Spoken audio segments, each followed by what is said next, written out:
Hi everyone, ako po si Arnel Bautista ng Foursquare Rasingan. Bilang isang pastor, hangaring makitang lumago ang mga kapatid na pinagkaloob ng Diyos sa aming ministry. Sa Colossians chapter 1 verse 21, it says, "Him we proclaim that we may present everyone mature in Christ." Responsibilidad o pananagutan ng isang manggagawa na dalhin ang bawat mananampalataya into spiritual maturity. Ang tanong sa paanong paraan? Ang sinabi ni Jesus, "Go and make disciples of all nations." Intentional discipleship.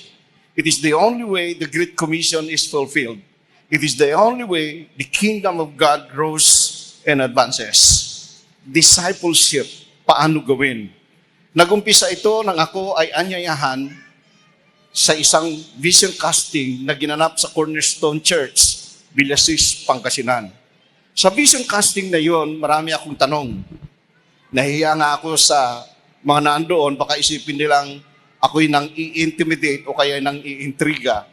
Ngunit dahil sa desire na makita o paano dalhin sa maturity ang mga kapatid, at ako'y nagpapasalamat, buong puso naman akong sinagot ng mga facilitators na nandoon. Ngunit sa loob-loob ko, di pa rin kontento sa mga sagot. Ganap ko lamang maunawaan nang ako mismo ay nag-submit sa process. Tama po, nag-submit po ako sa process by daily answering my worksheet called Pressing Toward the Mark, attending weekly disciple-making group, and submitting purity and accountability form. Noong una, ang tingin ko ay isang pang-beginners lamang. Ngunit tama nga ako dahil sa bawat pagbabasa at pagsagot sa mga worksheet na bagamat popular na mga verses na kahit di mo basahin ay kabisado na, ay may mga bagong revelation. Ganon din sa disciple-making group. Ilan kami sa grupo parehas na binabasa pero iba't ibang revelation of God's Word. Truly, no one has the monopoly of the revelation of God's Word. Effective ito sa mga bago, effective din ito sa mga datihan, lalo na ang hindi pa dumaan sa discipleship process. Effective din ito kahit leader o pastor. Sa pamagitan ng disciple-making process, bumalik ako sa sigla sa paglilingkod, paniniwalang may bago at magandang gagawin ang Diyos. May bagong mangyayari sa aming church.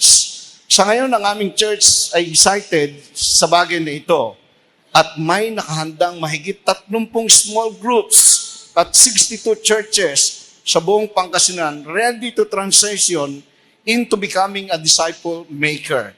Hindi lamang para maging disciple, kundi maging disciple maker.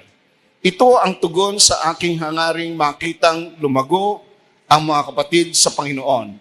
Indeed, the only way the Great Commission is fulfilled, the only way the kingdom of God grows and advances. Let's do intentional discipleship. Growth is not by chance. Hindi tsamba-tsamba.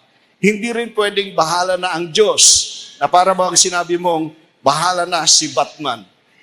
Growth is intentional. Sasadyain talaga. Ito ay ginagawa. Salamat kay Pastor Wilson Flores at kay Sister Jen Regua ng Foursquare Villasis. Sila ang nagpakilala at nagdala sa akin toward this journey of disciple makers. Salamat, Take the Challenge Movement. Salamat, Philippines Disciple Maker Movement. Purihin ang Diyos na kaitaas-taasan. Palakpakan natin ang ating Panginoon. God bless you.